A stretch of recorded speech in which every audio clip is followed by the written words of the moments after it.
Regulating Act of 1773, Governor-General Warren Hastings, marked the beginning of the British control over the East India Company's affairs in India, laid the foundation for the centralized governance, officially recognized the company's political and the administrative authority, appointed Lord Warren Hastings as Governor-General of the Bengal with a 4-member executive council, set up the Supreme Court in Calcutta, banned private trade and bribes among company servants, required the Court of the Directors to report on the revenue, civil and the military matters. Bombay and the Madras presidencies were made subordinate to Bengal's Governor-General. Amending Act of 1781, Governor-General Warren Hastings, Governor-General and the Council exempted from the Supreme Court jurisdiction for official acts, excluded revenue issues from Supreme Court's jurisdiction, Court to apply Hindu and the Mohammedan law for respective defendants, Provincial Court appeals directed to Governor-General and Council, Governor-General and Council empowered to frame regulations for provincial courts and the Council, Pitt's India Act 1784, Governor-General Warren Hastings. Function distinction, separated commercial and the political functions of the company, dual government, the Act established Board of the Control to manage the political affairs and supervise civil and the military operations or the revenues, Court of the Directors oversaw commercial affairs. British positions, first referred to company territories as the British positions for India, granting the British government supreme control. Act of the 1796, Governor-General Lord Cornwallis. Lord Cornwallis appointed as the Governor-General of the Bengal and the Commander-in-Chief, override authority. Cornwallis was granted power to override council decisions in special cases. Charter Act of 1793, Governor-General John Shore extended power. Overriding powers granted to Lord Cornwallis were extended to future Governor-Generals and the governors of the presidencies. Increased authority, enhanced Governor-General's control over the Bombay and the Madras presidency. Trade monopoly, extended the company's monopoly in trade for an additional 20 years. Council membership, specified that the Commander-in-Chief would not be a council member unless appointed. Financial provisions, mandated payment for Board of the Control members and staff from Indian Revenue. Charter Act of 1813, Governor-General Lord Minto I ended the trade monopoly of East India Company, allowing all British merchants to trade in India except for trade with China and trade in tea.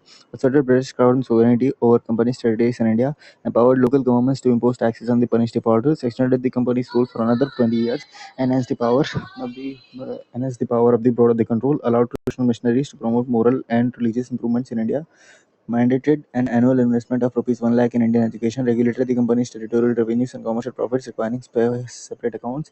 Charter Act 1833. Governor-General of India, William Bentinck, marked the final step towards centralization in British India, giving it an all-India character, legalized British colonization. The East India Company became an administrative body holding territories, ended the company's monopoly on trade with China and in tea. The government of the Governor-General came to be known as the Government of the India and the Council as the Indian Council, designated the Governor-General of the Bengal as the Governor-General of the India, granting full civil and the military powers. Lord William Bentinck was the first appointee, transferred legislative powers from Bombay and the Madras to the Governor-General of India with law-termed acts, empowered the Governor-General to amend or repeal laws in British India, proposed an open competition system for civil servant selection but faced opposition from the Court of the Directors, established the Indian Law Commission for Legal Codification, chaired by Lord Macaulay. Charter Act of 1853, Governor-General of India, Lord Dalhousie. The last in the series of the Charter Act separated legislative and the executive functions of the Governor-General's Council, introduced local representation in the Indian Legislative Council with 6 new legislative councillors, totaling 12 members, reduced the Board of the Directors from 24 to 18 with 6 nominated by the British Crown. The Legislative Council functioned as the mini parliament, mirroring British procedures, implemented an open competition system for civil service requirement, allowing Indian participation. The Macaulay Committee was appointed in 1854. The fourth law member gained voting rights as a full member. Crown Rule. Government of India Act 1858, Act for the Good Government of India, Viceroy Lord Canning. Abolition of the East India Company, powers transferred to British Crown. Viceroy of India, the Governor General become the Viceroy, with Lord Canning as the first appointee. End of the double government, abolished the Board of the Control of the Court of the Directors. New office, established the Secretary of State for India. British Cabinet members accountable to Parliament, created an advisory body of 15 members to assist the Secretary, chaired by him. Corporate body, formed the Secretary of State Indian Council, capable of suing and being sued in India and in England. Indian Council Act 1861, Viceroy Lord Canning. The Viceroy could appoint Indians as the non-official members of his council. In 1862, Lord Canning nominated 3, the Raja of Banaras, the Maharaja of Patiala, and Sir Dinkan Rao, restored legislative powers of the Bombay and the Madras, initiating decentralization and granting provinces near autonomy by 1937. Established new legislative councils for Bengal, Northwestern provinces, and Punjab. Enabled the Viceroy to issue ordinances valid for 6 months for emergency without council consent. Introduced the portfolio system, allowing council members to independently manage departments.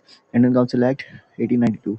Viceroy Lord Lansdowne increased non-official members, non-official representation in central and the provincial legislative councils were raised, while maintaining an official majority. Expanded functions. Legislative councils gained powers to discuss budgets and address questions to the executive. Nomination process. Non-official members were nominated Central Council by the Viceroy upon recommendation from the Provincial Legislative Council and the Bengal Chamber of Commerce. Provincial Council by the Governor on advice from the district boards, municipalities, universities, trade associations, zamindars and the chambers. Indirect election. Although elections were not explicitly mentioned, limited indirect election process for nominated members was introduced. Indian Councils Act 1909, more limit of reforms. Viceroy Lord Minto II. Legislative Council membership increased from 16 to 60. Official majority retained. Provincial councils allowed non-official majority. Membership varied in provinces. Deliberative powers. Members could ask supplementary questions and propose budget resolution. Separate budget voting introduced. Budget as a whole could still be voted, still not be voted upon.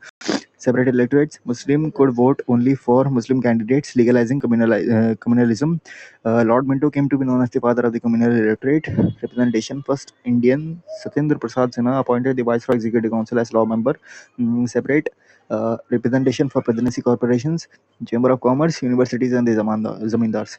Government of India Act of 1919. Montagu Chelmsford Reform. Viceroy Lord Chelmsford. Objectives. On August 20, 1917, the British government aimed to gradually introduce responsible government in India. Classification of the subjects. Administration was divided into central and the provincial subjects under the devolution rules, enabling authority delegation from the center to the provinces. Hierarchy.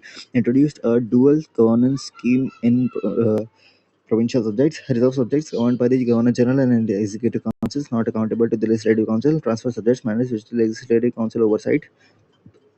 Legislative structure replaced the Indian Legislative Council with a bicameral legislature, upper house and lower house, with a majority elect directly.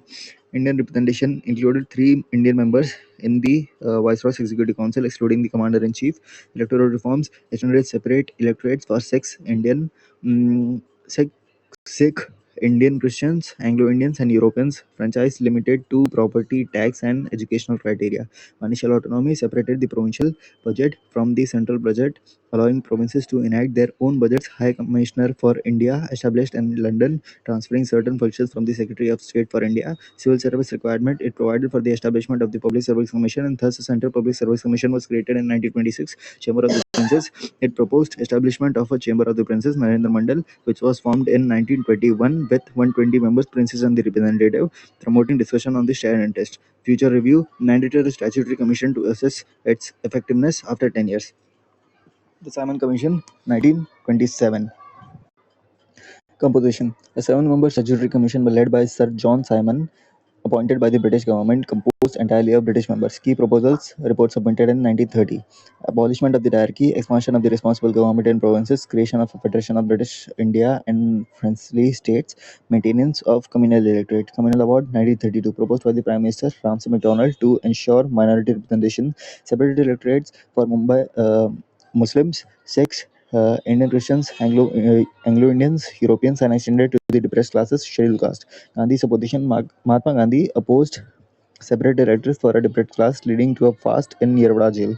Pune Pact. Agreement between Congress and the Dr. B.R. Ambedkar preserved Hindu joint electorate and reserved seats for the depressed class. Government acceptance. The British government accepted the Pune Pact, eliminating separate electorate for the depressed class, with provisions incorporated into Indian Government Act. Government of India Act 1935. Government of India Act 1935, Viceroy Lord Billingdon. The Government of India Act 1935 marked a significant step towards its responsible government in India, comprising 321 sections and the 10 schedules, aimed to establish an all India federation with provinces and princely states, but it failed due to non-participation from the princely states. Powers were divided into 3 lists: federal, provincial, and the concurrent, with residual powers assigned to the Viceroy.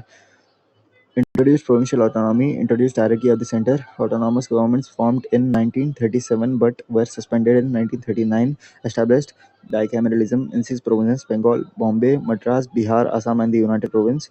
Introduced separate electorates for the depressed classes.